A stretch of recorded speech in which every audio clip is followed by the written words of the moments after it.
C'est le printemps et qui dit printemps dit reprise en main de sa silhouette pour l'été.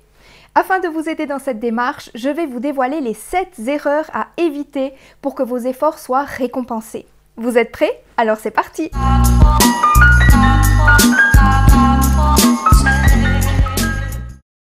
Lorsqu'on se lance dans une perte de poids, peu avant l'été, on a souvent tendance à vouloir prendre des raccourcis.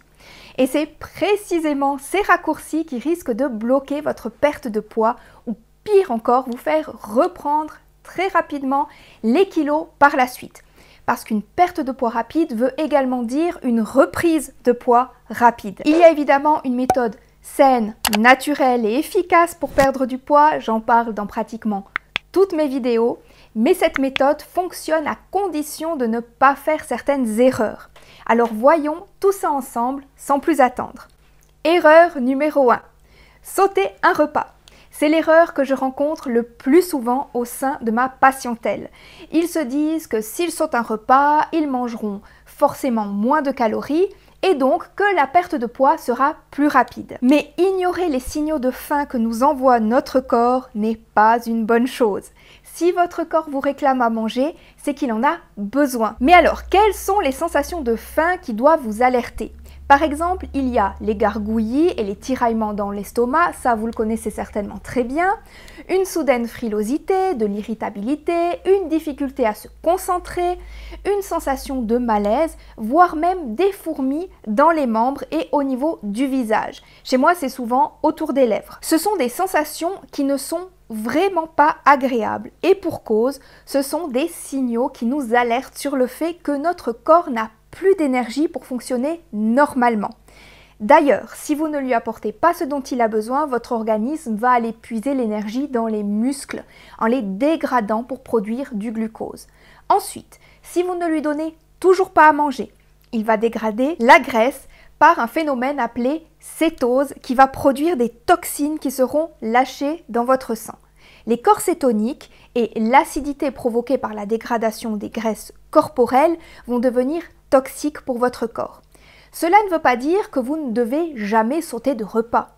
Vous pouvez sauter un repas, mais uniquement si vous n'avez absolument pas faim. Mais ne restez pas sourd aux appels de votre corps, car il sait ce qui est bon pour vous. Je sais que certains sont tentés par le jeûne intermittent. Pourquoi pas? Mais uniquement si vous apportez assez de calories à votre corps sur les autres repas de la journée. Ce qui équivaut en fait à simplement faire moins de repas en une journée. Et ce n'est pas avec cette méthode que vous allez perdre du poids. À moins, évidemment, de vous restreindre, ce que, vous l'aurez compris, je ne vous conseille pas. Erreur numéro 2. Boire beaucoup de tisanes minceurs. Les tisanes minceurs combinent en général plusieurs actions, dont une action diurétique qui a pour but de vous faire éliminer l'eau de votre corps pour que vous constatiez un poids plus faible sur la balance. En éliminant l'eau, vous allez éliminer les déchets et vous purifier. Mais en éliminant l'eau, vous allez également éliminer les minéraux utiles à votre organisme. Certaines tisanes auront également d'autres effets, comme par exemple un effet sur la fluidification sanguine. Donc soyez conscients que les plantes ont des vertus, mais leurs effets ne sont pas à prendre à la légère. Tout comme les huiles essentielles par exemple, certains effets ne sont pas anodins. Donc, boire 1 à 2 tasses de tisane par jour, c'est ok, mais n'oubliez pas que l'hydratation doit venir essentiellement de l'eau. Erreur numéro 3. Prendre des coupes-fins, du konjac en poudre ou des laxatifs. Premièrement, soyez conscients que tous les produits minceurs, que ce soit des tisanes ou des gélules, ne vont pas vous faire perdre du poids. Au mieux, ils soutiendront votre organisme dans votre démarche. Mais c'est vous qui devrez adapter votre alimentation pour atteindre votre objectif. D'ailleurs, si vous regardez les publicités des produits minceurs, on nous indique toujours clairement qu'ils doivent être utilisés en parallèle d'un mode de vie sain. Les industriels ne prennent pas de risques. En d'autres termes, c'est à vous de fournir l'effort. Et ces produits sont là pour vous donner l'illusion d'un soutien. Plus clairement, c'est dans la tête que ça se passe. Pour en revenir aux produits que je qualifie de dangereux, comme par exemple les coupes-fins. Ils vont masquer la sensation de faim. Ces produits peuvent à terme provoquer des problèmes de santé tels que de l'hypertension artérielle pulmonaire. Du coup, vous serez peut-être tenté de vous diriger vers un coupe-faim dit naturel, comme le konjac, qui va gonfler dans votre estomac. former une espèce de gel et vous donner la sensation d'un estomac rempli. Mais là aussi, à utiliser avec précaution, car à long terme, des problèmes digestifs peuvent survenir. Et au final, qu'est-ce que vous allez faire? Vous allez berner votre estomac. Mais c'est votre corps qui va en pâtir, car vous ne lui fournirez pas les nutriments dont il a besoin. Il y a donc un risque de carence. Et finalement, le pire du pire, les laxatifs qui vont provoquer une vidange gastrique avant que votre corps n'ait pu assimiler les nutriments présents dans les aliments. Vous allez également vous déshydrater, car l'eau n'aura pas le temps d'être absorbée correctement. Pour résumer, tous ces produits sont dangereux pour la santé et doivent être proscrits. De plus, du moment où vous allez arrêter d'en consommer, forcément, les kilos reviendront, car ils ne font en réalité que masquer le problème. Erreur numéro 4. Faire du sport à outrance et se dire que plus on fait du sport et plus on aura le droit de manger car on aura brûlé plein de calories. Le sport trop intensif va provoquer un stress sur l'organisme. Un stress qu'on appelle stress oxydatif qui est provoqué par les radicaux libres. Le sport intensif nous fait rouiller, tout simplement. De plus, notre organisme s'acidifie et ça nous fait gonfler. Donc c'est un peu contre-productif. Attention, l'activité physique c'est très bien, c'est même indispensable, mais inutile de traumatiser votre corps en vous poussant à l'extrême. Allez-y progressivement. Laissez votre organisme s'habituer et soutenez-le avec une alimentation adaptée à l'effort. Erreur numéro 5. Limitez les glucides. Et là, je ne peux pas vous en vouloir si vous faites cette erreur, car c'est ce qu'on nous martèle à longueur de temps dans l'univers de la perte de poids. On nous dit que les glucides sont du sucre et le sucre, c'est le diable, donc il faut limiter les glucides. On nous raconte que l'excédent de glucides est stocké sous forme de gras et que c'est donc indirectement les glucides qui nous font grossir. Faux! Les glucides sont stockés seulement si le corps n'est pas en capacité de les métaboliser, car nous mangeons trop de graisse. Le glucose est la molécule la mieux assimilée et le plus rapidement par notre organisme, car c'est sa source d'énergie préférée. Le glucose va immédiatement être transformé en ATP, donc en énergie, par nos cellules. Cette énergie servira également à augmenter votre métabolisme et à produire de la chaleur dans votre corps. Voilà pourquoi je ne suis plus du tout frileuse actuellement. En cas de surplus, il sera stocké sous forme de glycogène dans les muscles et le foie pour être immédiatement disponible en cas de besoin. Mais il ne vous fera pas grossir si vous mangez peu de gras. Votre cerveau fonctionne également au glucose.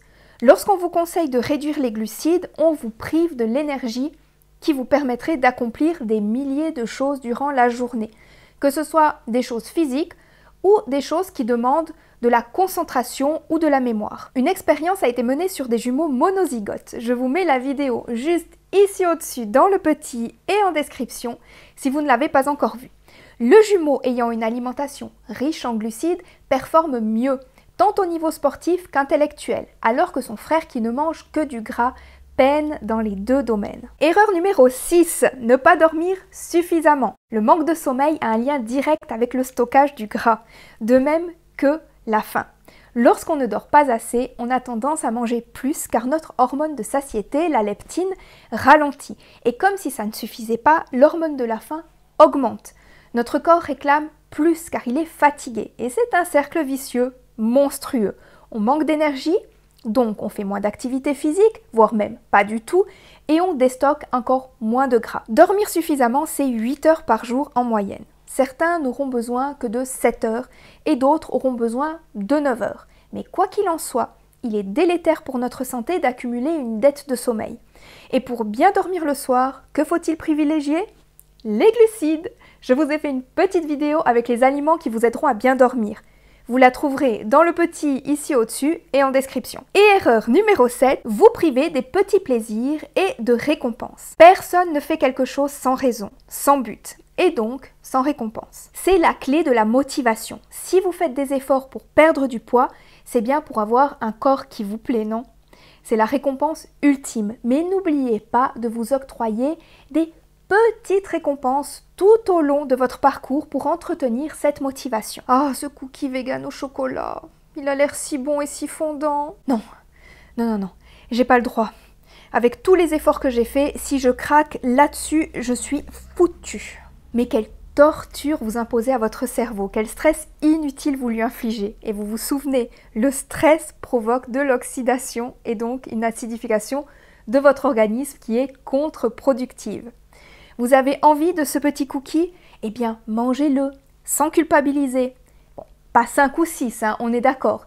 Mais si vous pensez à ce cookie 3 fois par jour, tous les jours, pendant une semaine, vous pouvez être sûr que vous allez craquer en beauté et surtout en exagération. Si vous voulez vous débarrasser de ces petites envies de produits pas très sains, il y a une façon très simple, c'est d'adopter une alimentation riche en glucides, pauvre en gras et pauvre également en protéines. J'en parle dans beaucoup de mes vidéos. Manger sainement, c'est pas l'armée non plus, hein. Vous avez le droit de vous octroyer de petits plaisirs. L'important est que vous mangiez sainement le 80% du temps. Si vous voulez des conseils pour perdre du poids sainement et avec plaisir, je vous invite à parcourir les nombreuses vidéos de ma chaîne. Comme d'habitude, vous pouvez me poser toutes vos questions en commentaire. J'y répondrai avec un grand plaisir. Via Felicia à tous!